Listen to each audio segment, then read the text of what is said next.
Hi and welcome to the Farmer's Guide podcast. I'm Sarah Kidby, I'm Deputy Editor here at Farmer's Guide, and today I'm joined by... Thanks, Sarah. Hi, I'm Chris Annis. I'm the Group Chief Commercial Officer at Affinia Accounting Services. We're a local accounting platform with offices in the East, London and South East. And across our accounting space, we look after many owner-managed businesses and farming clients. And our passion is all about supporting those clients on their journeys. Thanks, Sarah. Thank you, Chris, and welcome to the podcast. So this episode, we're going to be talking about the budget. And I think it's fair to say that after last year's budget, there's been a lot of dread about what this year could hold for farmers. So farmers were on the ground in London on the day of the budget, protesting and hoping for a turnaround in the inheritance tax proposals. Unfortunately, that hasn't happened, so it looks like things are going ahead almost as planned, with one minor tweak to the allowance being transferable between spouses. Chris has kindly agreed to join us on the podcast today to talk about the budget a little bit more and tell us about how it could impact farmers and anything you can do to be sort of mitigating the inheritance tax proposals and any other aspect of the budget. So first of all, Chris, I wanted to ask you, what are your thoughts overall on the budget? Do you think it's good, bad, neutral for farming? So I think my top level takeaways are from the November 25 budget is, I suppose, we were probably expecting a tougher budget. I think a consolation, albeit small, is that some of the things we were maybe anticipating didn't actually flow through, which was a relief to the business community as a whole. Obviously pleased that there was some small consolations in there and some smaller reliefs. But I think overall, I think the position is one that just ratified, previous statements of change. But at least now we can work with a little bit more certainty about what that really means for businesses, what that means for the farming community, and of course, how can farmers and their advisors help plan and manage the position that they now face. Yeah. And what are some of the main things? Are there a few things you would pick out that farmers should be aware of from this budget? Maybe a few changes that they should know about? Yeah, I mean, I think, it's really hard running a business, and probably more recent years, it's never been harder. I mean, I suppose I'd start with the rise in the national insurance levels we've seen, the increases in the national minimum wage certainly put a lot more pressure on all of our clients, but certainly in the farming community, when there is seasonal and casual workers, that undoubtedly is just going to put even more strain on costs. I think I'd probably move on to the capital allowances side, and where investment can still be relieved under the annual investment allowance and the sort of the first year expensing. Some of the ways in which the capital allowance rate of 18% fallen to 14% will again just slow down some of the tax relief that farmers will get on those sort of bigger investments. But of course, last and certainly not least is the changes to IHT, and where it's going to be a massive challenge for a lot of businesses, but none more so, I'd say, in the farming community with this inheritance tax position, where we know that a lot of those businesses are maybe asset rich, but maybe don't have the liquid funds to deal with, if you like, a new unexpected IHT bill of 20% on a death is certainly something that is going to prove very challenging to those businesses. Consolation, obviously, that we now know that allowances can be transferred, so you've now got up to £2 million. But I think where that will be of comfort to a number of farms, obviously there's a lot more where that is a small consolation. Yeah, and I think in terms of the budget in general, were there any, I'll sort of come on to talk about inheritance tax a little bit more, I think. I'm sure you'll have some insights into what people can do to help mitigate it. But with the budget in general, were there any positives to come out of it? Anything in terms of sort of any opportunities or on the planning side and things like that? I don't know if there's opportunities for diversifications and things like that. Well, I think, all businesses and certainly farmers included in that, have to be more aware of the tax landscape that they face, and they probably always have been, but never more so is that needed now. Yeah. Because I think, with the right advice, with the right kind of time to plan, certain of these aspects can be managed, can be mitigated. Yeah. But I think it's really time for farmers and their advisors to talk, to listen to each other, and really sit down and work out what is the way forward, so that wherever possible, sort of surprises can be avoided. Yeah. What are your thoughts on the mansion tax that was announced? Do you think a lot of rural businesses might be brought into that in terms of in the farmhouse? So again, I think it's a tax that, firstly, it's probably going to be very difficult to actually monitor. There's going to have to be an incredible amount of valuations and professional work done to see which of those properties fall within. But again, it's a very similar position. I mean, just because the house is worth a significant amount of money, it doesn't necessarily always follow that there is cash around to pay what again is just another form of tax, if you like, another type of stamp duty on assets that are have accrued significant wealth over time. Yeah. So again, I think there's a number of aspects where it looks very easy to tax wealth of that magnitude, but the reality is that it's not always backed up by liquid funds. So again, just another way in which it's got to be managed, it's got to be planned for. Ultimately, it does kind of cause concern about the breakup of wealth and assets that have been worked hard for and that have accrued over a long period of time that are now subject to an extra cost. Yeah. And it's like you said about the sort of asset rich and cash poor element, and I think that's where maybe the government sometimes, like you say, it looks easy to tax these things, but it doesn't mean they have the cash to actually pay it, does it? And similarly with inheritance tax, obviously a lot of people have said the government kind of don't understand that element, that they're not just rich landowners, that it is hard, they're asset rich and cash poor. And for farmers who are worried about the inheritance tax, what are some mitigations that they could perhaps think about? So I think the positive thing we can take is that one, we know what the playing field looks like. I think over time inheritance tax has been described as probably the most avoidable tax if planning is undertaken. Yeah. So I think there's a number of things that can be done with acceleration of succession, looking at the structures of the business, and maybe a small crumb of comfort for the farming community is that now this is in place. Maybe it is an opportunity to start thinking about, well, how should we structure our affairs?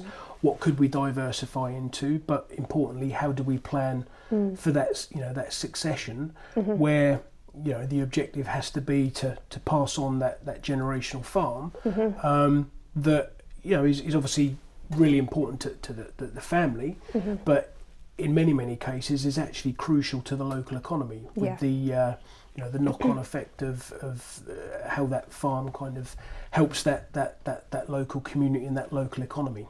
So I think talk to people, understand timescales and objectives, and we always say that every business should have an idea of what their ultimate exit looks like, whether it's a sale, whether it is succession through passing on to next generation.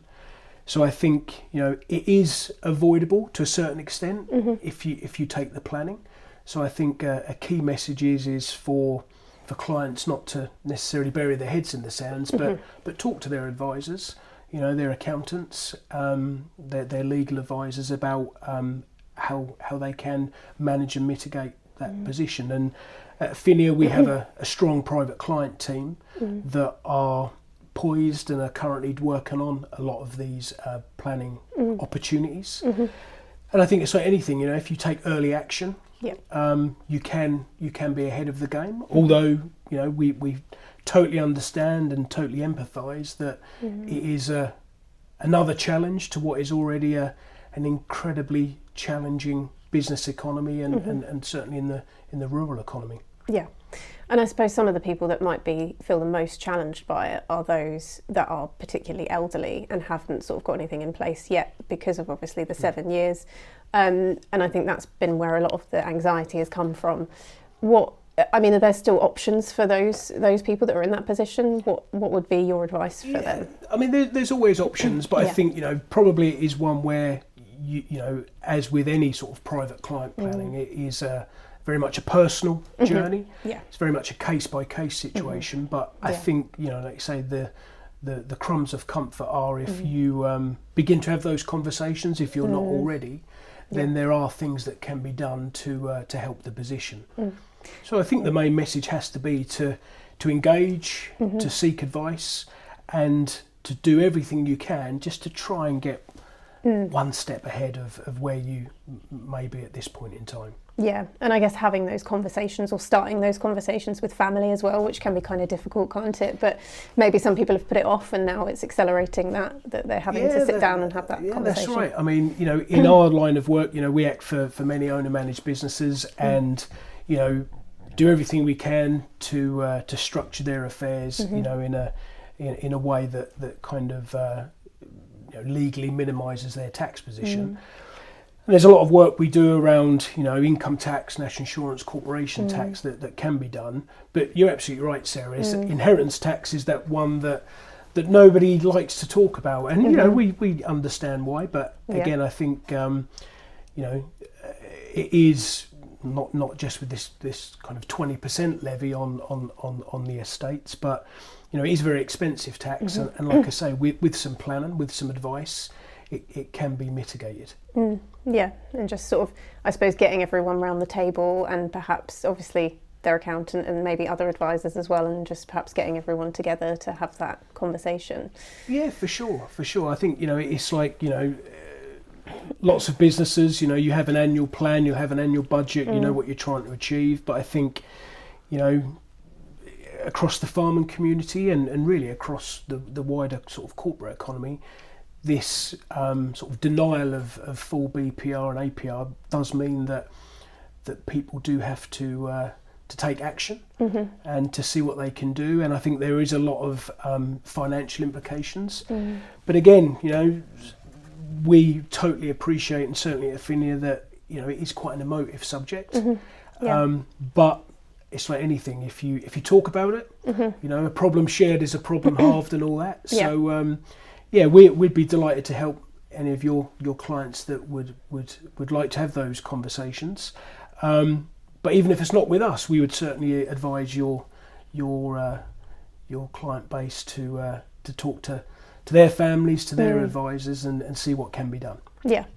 And do you have any advice on sort of, before somebody comes to you, is there certain documentation that you would advise farmers kind of make sure they've got all their ducks in a row kind of thing? Any documentation that needs updating, or, valuations and things like that? What would be some of your advice on that sort of side of things? I mean, so because it's a very personal journey, it's very case by case, I think, the first step is to actually acknowledge the issue and make sure that we have those conversations. But I think, obviously to kickstart those initial conversations in a very sort of proactive manner, ideas of value, ideas of what the succession pathway may be, other opportunities, etc. I think it is a kind of initial kick-off meeting is to almost brainstorm all of the circumstances and formulate a plan, that again needs to be flexible, but enables that farm and certainly that family to navigate a way forward. And there's been a lot of discussion about different ways that farmers can kind of mitigate this tax, sort of trusts and gifting and all that kind of thing. Is there anything you particularly recommend, or is it just very much farm to farm that you would have to formulate a specific plan? I think it's difficult on a conversation like this to kind of give definitive advice, because what we see at Affinia is there's a number of options, and it may well be that we might look at a situation and think, oh, this option looks prime for this case, but it's only when you really understand, talk to and importantly listen to the client about what that actually means to them, that quite often you can find yourself going down a different pathway to what you anticipated. So I think, like any advisor, we want to make sure that there are a number of options, that we explain those to the client, as clearly as we can, so that taking all those financial, emotional, family issues into account, that particular case can make the best decision for them and the future of their business and their family. Yeah, I mean, like we always say, there's no two farms that are the same, and there's so many nuances in families, isn't there, that I guess you've got to come up with quite a tailored plan for each individual person. It's certainly not a one size fits all. Yeah. But again, I think that's where conversation only kind of unpacks a lot of those circumstances, and then the client and the advisor, we can work together to navigate the way forward.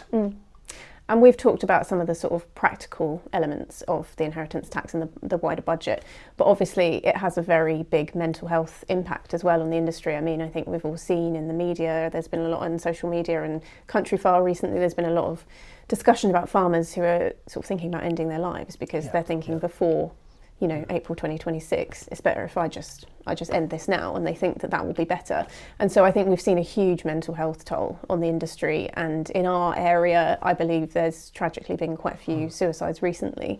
And so, there is that huge impact as well. And I think, is that something that you see a lot in your clients? Are they quite anxious about this? Yeah, I mean, when you look across our broad client base, I go back to the comment earlier that, running and building a business and maintaining a business is incredibly hard.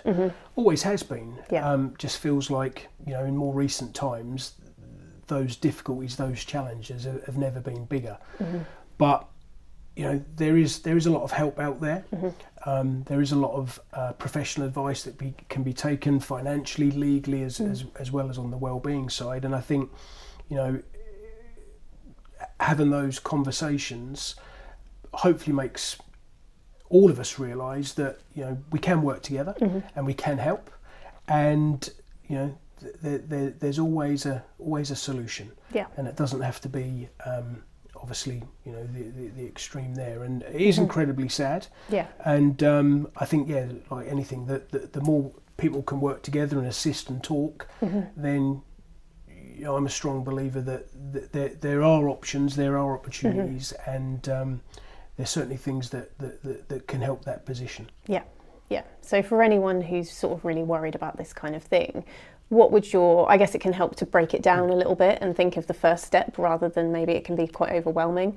What would your advice be for a first step? Is it just sort of reach out to your advisor, sit down and chat with the family, or? Yeah, I mean, I think there's a bit of both there. I mean, I think you certainly need to, understand what your objectives are, what your family's objectives are.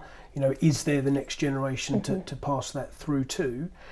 And I think from there, there are, of course, other options for succession. But I think at that point, when you maybe have like a framework of what you believe, could be on the agenda, then I think, take professional advice and ensure that everything is done at the right timeline, and all dealt with correctly, so that you achieve that objective of, being able to pass on, the farm to the next generation, or to find a buyer if that's the way you go. But ultimately to achieve the fruits of your labour and to protect those accordingly. So it sounds like obviously not the news that anyone wanted with the inheritance tax, but overall not a disastrous budget, and there's hope at the end of the tunnel for some solutions. I think that sums it up. I mean, I think, like I say, there could have been other things that came in that would have made it even more painful for farmers and the wider kind of UK business economy. But we know where we are. We know what is going to change, and I think there's a lot that can be done if you seek the right professional advice.